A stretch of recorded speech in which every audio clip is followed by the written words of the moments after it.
Hello friends welcome back to my YouTube channel magic of cooking. तो friends আবারও চলে এসেছে আপনাদের সামনে নতুন আরও একটি রেসিপির সাথে। আর আজকের রেসিপি হচ্ছে বাঁধাকপির ডালনা।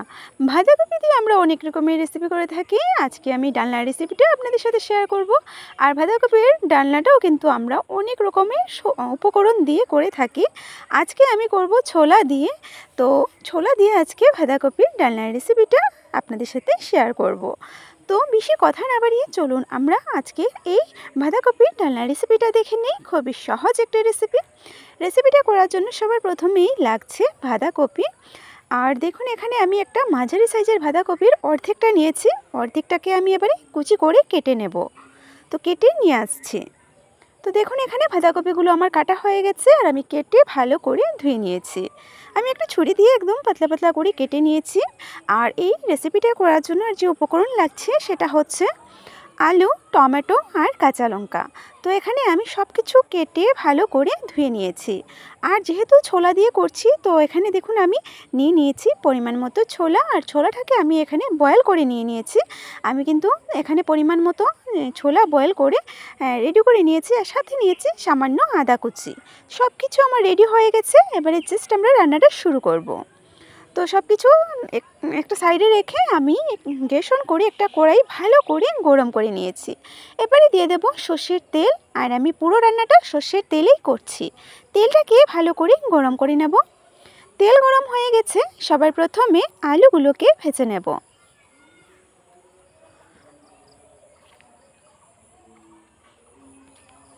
অল্প নুন দিয়ে এবারে আলুটাকে নাড়াচাড়া করে নিচ্ছে। খুব ভালো করে আলুটাকে নাড়াচাড়া করে তারপরে ঢাকনা দিয়ে ঢেকে আলুটাকে একটু নরম হওয়া পর্যন্ত অপেক্ষা করব। খুব ভালো করে মিশিয়ে এবারে একটা ঢাকনা দিয়ে ঢেকে রাখছি। আর 2 মিনিট পরে ফিরে আসছি। তো 2 মিনিট পরে কিন্তু আমি ফিরে এসেছি। আর আলুটা কিন্তু হালকা ভাজা হয়ে গেছে, অনেকটাই নরম হয়ে গেছে। কালারের জন্য এবারে এখানে সামান্য হলুদের গুঁড়ো দিয়ে দিচ্ছি। হলুদের গুঁড়ো দিয়ে একটু নাড়াচাড়া করব, একটু ভেজে নেব লাল করে। তারপরে আলুগুলোকে তুলে নেব। তো আলুগুলো কিন্তু ভাজা হয়ে গেছে, দেখতেই পাচ্ছেন। এবারে আমি আলুগুলোকে তেল ছড়িয়ে তুলে নিচ্ছি। একটা প্লেটের মধ্যে এবারে আমি তুলে নেব আলুগুলোকে। আর সেই আলু ভাজার তেলের মধ্যে এবারে সেদ্ধ করা ছোলাগুলোকে ভেজে নেব। তো ছোলাটার মধ্যে আর আমি এখানে হলুদের গুঁড়ো, নুন কিছুই দিচ্ছি না, যেহেতু সেদ্ধ করার সময় আমি নুন দিয়েছি। আর এখানে কিন্তু আলুটা ভেজেছি, হলুদটা কিন্তু তেলের মধ্যে আছে, তো এক্সট্রা দিতে হচ্ছে না। আর নাড়াচাড়া করে কিন্তু আমি ছোলাটাকেও ভেজে নিয়েছি। খুব একটু বেশি ভাজবো না, একটু নরম থাকবে। খুব একটা ভাজলে পরে এটা মুচমুচে হয়ে যাবে। তো আমার মুচমুচেটার দরকার নেই, যেহেতু আমি বাঁধাকপির সাথে দিয়ে এটাকে রান্না করব। তো তুলে নিয়েছি। এবারে সেই তেলের মধ্যে আমি ফোড়নটা দিয়ে দিচ্ছি। আর ফোড়নে নিয়েছি গোটা গরম মশলা, 2টো তেজপাতা আর 1টি শুকনো লঙ্কা। আর দিয়ে দেব 5 ফোড়ন। এবারে এই উপকরণগুলোকে হালকা ভেজে নেব। তারপরে এখানে দিয়ে দিচ্ছি সামান্য আদা কুচি। আদা কুচিটাকেও হালকা ভেজে নিচ্ছি। ব্যাস, এবারে এখানে কিন্তু আমার ফোড়নটা খুব ভালো করে ভাজা হয়ে গেছে। এবারে এখানে ভেজে রাখা আলুগুলোকে দিয়ে দেব।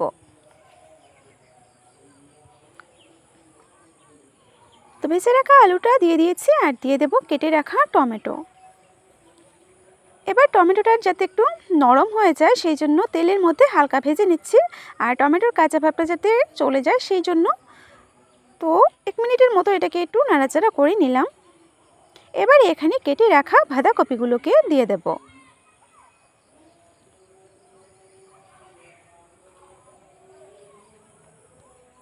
তো বাঁধাকপিগুলো সবগুলো আমি দিয়ে দিয়েছি। এবারে এখানে পরিমাণ মতো নুনটা দিয়ে দিচ্ছি। নুনটা দিয়ে এবার ভালো করে মিশিয়ে নেব। তো সব কিছু আমি এবারে ভালো করে নাড়াচাড়া করে নিচ্ছি। আর বাঁধাকপি থেকে কিন্তু অনেকটাই জল বের হয়। আর যতটা পরিমাণে দেখতে পাচ্ছেন ততটা তো থাকবেই না, একদম অল্প হয়ে যাবে, কমে একটা নরম হবে তত সময়ে আমরা এটাকে এবারে ঢাকনা দিয়ে ঢেকে রাখবো। খুব ভালো করে মিশিয়ে নিয়েছি। এবারে ঢেকে রাখছি। 3 থেকে 4 মিনিটের মতো ঢেকে রাখবো। তো দেখুন এখানে কিন্তু আমি পুরো 3 মিনিটের মতন ঢাকনা দিয়ে ঢেকে রেখেছিলাম। আর 3 মিনিটে দেখুন বাঁধাকপি থেকে কতটা পরিমাণে জল বের হয়েছে। আর সেই জল দিয়ে কিন্তু এবারে আমি মশলাটাকে কষিয়ে নেব। তার আগে আমি এখানে একবার ভালো করে নাড়াচাড়া করে নিচ্ছি, উল্টে পাল্টে দিচ্ছি। ব্যাস, এবারে এখানে মশলা ইউজ করছি, আর যে যে মশলা আমরা রান্নায় ইউজ করি সেই সব মশলাই এখানে দিয়ে দেব। তো প্রথমে দিয়ে দিচ্ছি হলুদের গুঁড়ো, দিয়ে দেব ধনে গুঁড়ো, সামান্য লঙ্কা গুঁড়ো দিচ্ছি, এখানে আমি কাঁচা লঙ্কাটাই বেশি ইউজ করব। দিয়ে দিলাম জিরে বাটা, আর দিয়ে দেব কাঁচা লঙ্কা। এখানে আমি 5টা কাঁচা লঙ্কা দিয়েছি, সামান্য লঙ্কা গুঁড়ো দিয়েছি। তো আপনারা আপনাদের ঝালের টেস্ট অনুযায়ী কিন্তু ঝালটা বাড়িয়ে কমিয়ে নেবেন।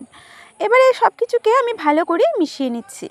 মশলাটাকে খুব ভালো করে বাঁধাকপির সাথে আমি এবারে নাড়াচাড়া করে মিশিয়ে নেব। আর গ্যাসের আঁচটাকে এবারে আমি মিডিয়াম আঁচে করে দিয়েছি। মিডিয়াম আঁচে করে একটু সময় নিয়ে এটাকে নাড়াচাড়া করব। খুব ভালো করে নাড়াচাড়া করে আবারও এটাকে আমি ঢেকে রাখবো, যাতে বাঁধাকপিগুলো আরও একটু নরম হয়ে যায় সেই জন্য। আর মশলাগুলো খুব ভালো করে বাঁধাকপির সাথে মিশে যায়। তো আরও 2 থেকে 3 মিনিটের জন্য ঢাকনা দিয়ে ঢেকে রাখছি। আর দেখুন আমি কিন্তু 2 মিনিটের মতো হয়ে গেছে। আর মাঝে আমি ঢাকনাটা তুলে এবারে যে ভেজে রেখেছিলাম ছোলাগুলোকে দিয়ে দিলাম। ভালো করে এবারে ছোলাগুলোকে মিশিয়ে নেব বাঁধাকপির সাথে। সব কিছুকে খুব ভালো করে এবার নাড়াচাড়া করতে থাকবো। আর আমার কিন্তু রেসিপিটা কিন্তু মোটামুটি তৈরি হয়ে গেছে।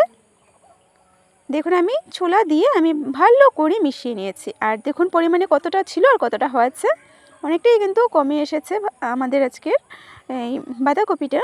তো পরিমাণে দেখুন খুব ভালো করে মিশিয়ে আমি এটাকে একটু ছড়িয়ে দিলাম। আর এখানে সব শেষে আমি যা যা দিচ্ছি সেটা হচ্ছে চিনি, আর দিয়ে দেব সামান্য ঘি। ঘিটা অপশনাল, আপনারা চাইলে দিতে পারেন, না চাইলে নাও দিতে পারেন। আর এখানে দিয়ে দিচ্ছি ম্যাগি মশলা, এটাও অপশনাল, আপনারা চাইলে দিতে পারেন, না চাইলে নাও দিতে পারেন। তো এবারে এই সব উপকরণগুলোকে ভালো করে মিশিয়ে নেব। আর তৈরি হয়ে গেল আমার আজকের এই বাঁধাকপির রেসিপিটা। বাঁধাকপির ডালনা ছোলা দিয়ে আজকে এই বাঁধাকপির রেসিপিটা আমি তৈরি করে নিলাম, একদম সহজ রেসিপি। তো দেখুন আমি কিন্তু সব কিছুকে খুব ভালো করে মিশিয়ে নিয়েছি। আর পুরোপুরি তৈরি আমার আজকের এই বাঁধাকপির ডালনার রেসিপিটা। এবারে আমি একটা প্লেটের মধ্যে নামিয়ে নেব। তো দেখুন হয়ে গেল আমার রেসিপি। যারা প্রথমবারের মতো দেখছো তারা প্লিজ ভিডিওটি ভালো লাগলে লাইক শেয়ার সাবস্ক্রাইব করে পাশে থাকবেন, আর পুরো ভিডিওটি শেষ পর্যন্ত দেখবেন। তো দেখুন তৈরি হয়ে গেল। এবারে আমি একটা প্লেটের মধ্যে নিয়ে নেব। একটা প্লেটের মধ্যে এবারে আমি নিয়ে নিচ্ছি। তো যারা আমার এই ভিডিওটি আজকে ভালো লাগলে লাইক করবেন, শেয়ার করবেন, আর সাবস্ক্রাইব করে পাশে বেল আইকনটিতে ক্লিক করে দেবেন, যাতে আমার চ্যানেলে আপলোড করা ভিডিওগুলো সবার আগে আপনাদের কাছে পৌঁছে যেতে পারে। ছোলা দিয়ে বাঁধাকপির ডালনার রেসিপিটা তৈরি। এবারে আপনারা এটাকে ভাত, রুটি, পরোটা যে কোনো কিছুর সাথে পরিবেশন করতে পারবেন। আবারও চলে আসবো আপনাদের সামনে এইরকম নতুন নতুন রেসিপির সাথে। সবাই ভালো থাকবেন, সুস্থ থাকবেন। Tata, bye bye.